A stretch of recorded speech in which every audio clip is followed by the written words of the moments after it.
Eric lifted up his shirt and showed me how there were perfect kisses of cotton candy lipstick all down his freckled cream of wheat belly and all over both of his nipples.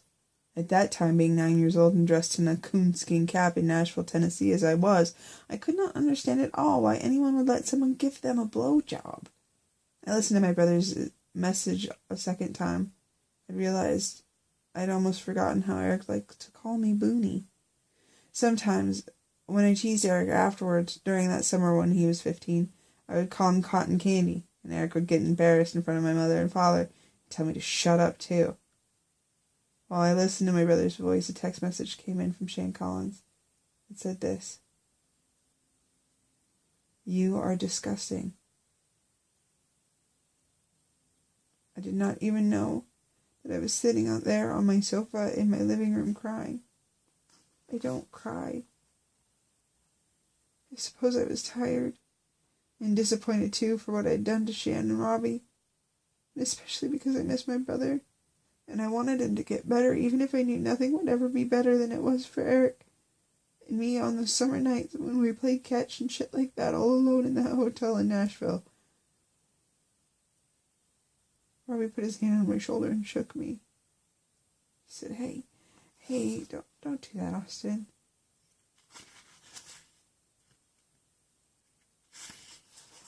I wiped my face and told Robbie I was sorry for crying. Then I went back to my room and grabbed my history books. It was a heavy stack. Garlic, Dr. Pepper, and crystal meth. We were not heading toward Grasshopper Jungle. I said, Robbie, where are you going? I need to go to my house. I need to grab some shit too. Ingrid curled up on the back seat. I reached between Robbie and me and stroked her fur. You're a good dog, Ingrid. There was something unnaturally still and menacing about the night. Maybe I was only working myself up, getting too emotional. Ealing would always be a ghost town. It just felt like more of a ghost town that night, after Robbie parked the Explorer along the curb at the front of the Della Vista Arms. You want to come in with me, Austin? I better wait here with Ingrid. You wouldn't want her to shit in your car or shit like that. Robbie shrugged. We both knew that what we were thinking about. Robbie said, I'll be right back. I turned around and patted Ingrid again. I tried not to be nervous about things, but my head was swimming, drowning, actually, in uncertainty.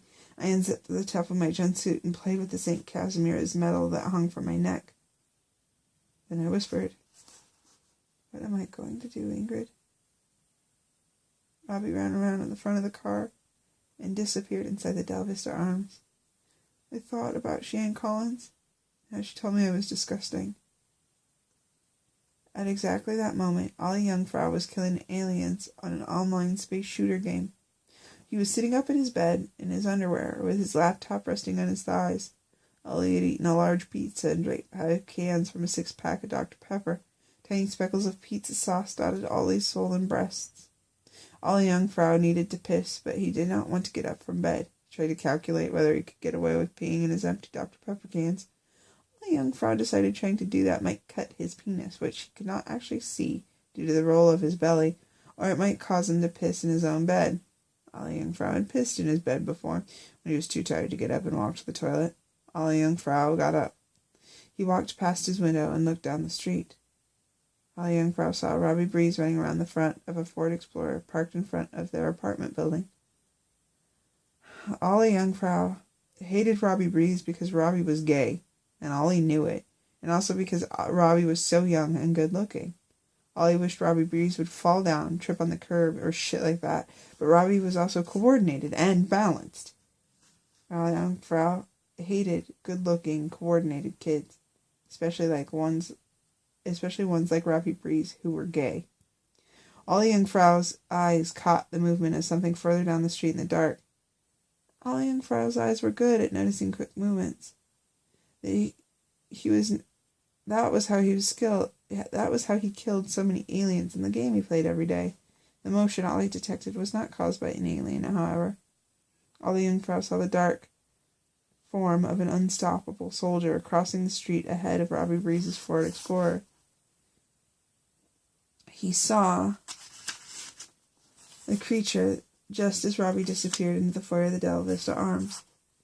The unstoppable soldier, a 6-foot-tall mantis thing with spike-studded arms, was Hungry Jack. Hungry Jack was hungry again. I sat inside Robert Breeze's Ford Explorer.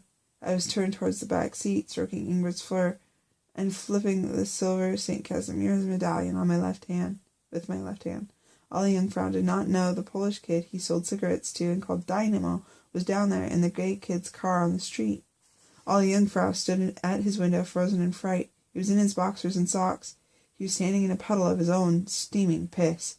Ollie's piss had the slight smell of garlic and Dr. Pepper. And at the same time that Ollie Jungfrau was urinating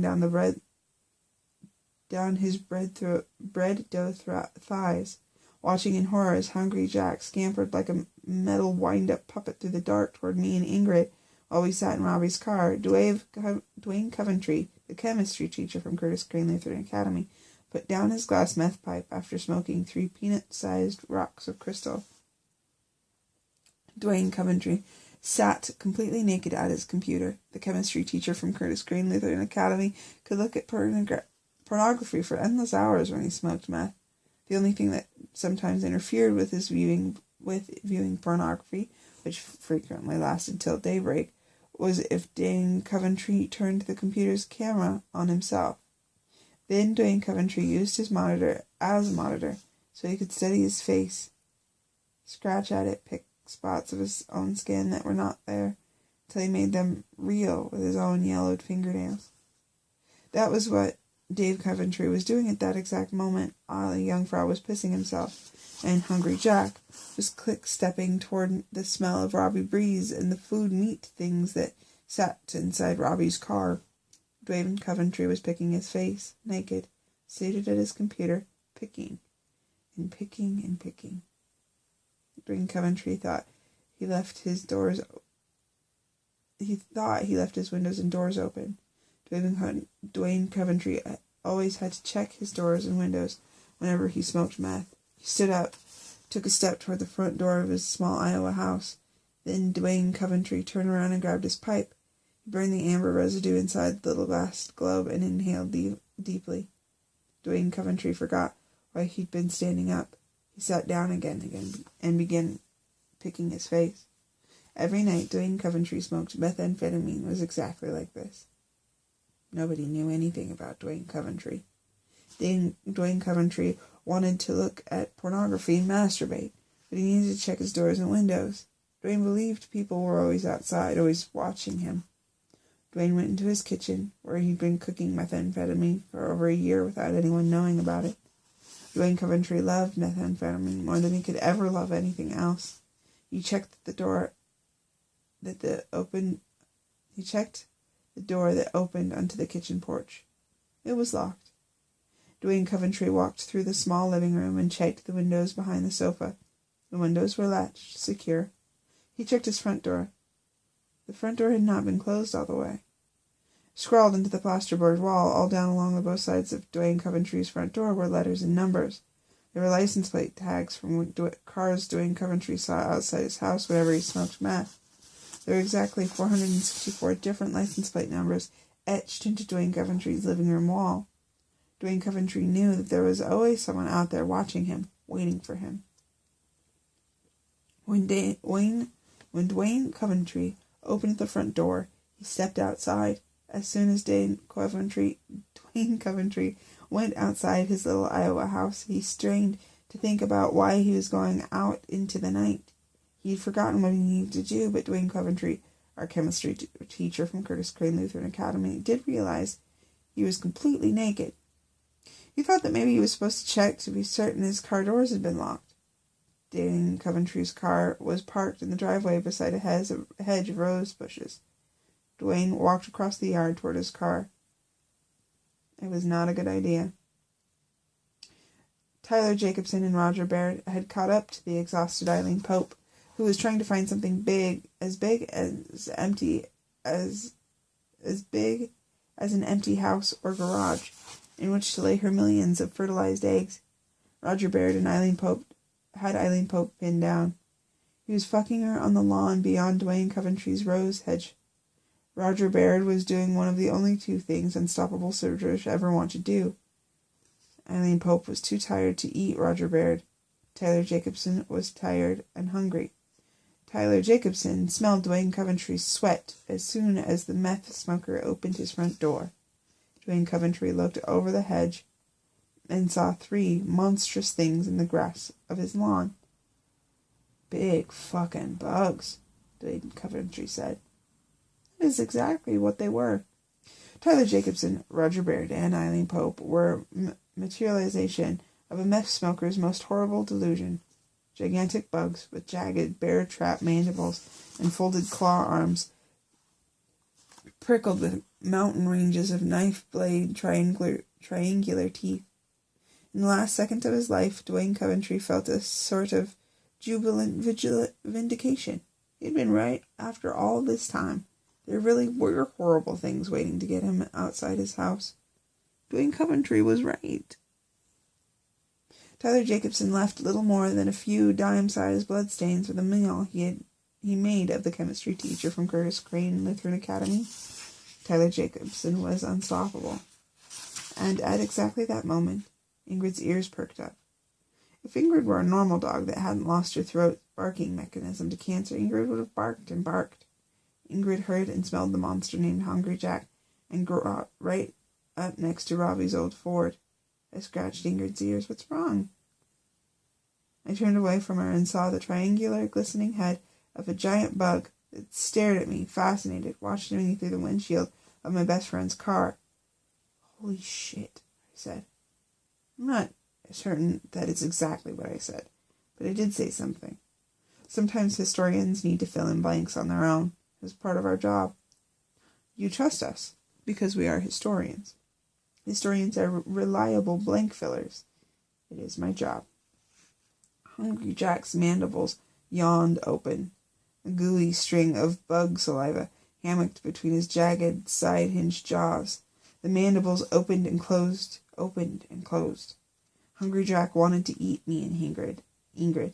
Hungry Jack pressed his hand into the windshield of Robbie's Explorer. He tried to bite me through the glass, but he could not figure out what was keeping him from getting me into his mouth. He bit and bit at the windshield, each time leaving streaks of milky bug spit on the glass.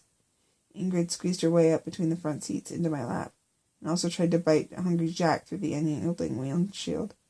Bugs are not very smart, but Hungry Jack was persistent. I reached over to the steering column, but Robbie had taken the car keys with him. Of course Robbie would have taken the keys. He would have no way to enter Del Vista Arms without his keys. I pressed down into the car's horn. Robbie's Ford Explorer was exactly like Ingrid, barkless. The horn did not work. I pushed Ingrid back and scooted my way deeper into the rear cargo compartment of the car. Hungry Jack whipped his arms up and struck them into the windshield. He was figuring out the puzzle. Cracks starred outward from the impact, fracturing the windshield in every direction, all the way to the rubber gasket frame. At exactly that moment, Robbie Breeze stepped out from the foyer at the Del Vista Arms. When I saw Robbie, he was standing on the sidewalk with some objects under one arm, only a few feet away from Hungry Jack. It was not a good idea. "Robbie," I screamed. But it was too late.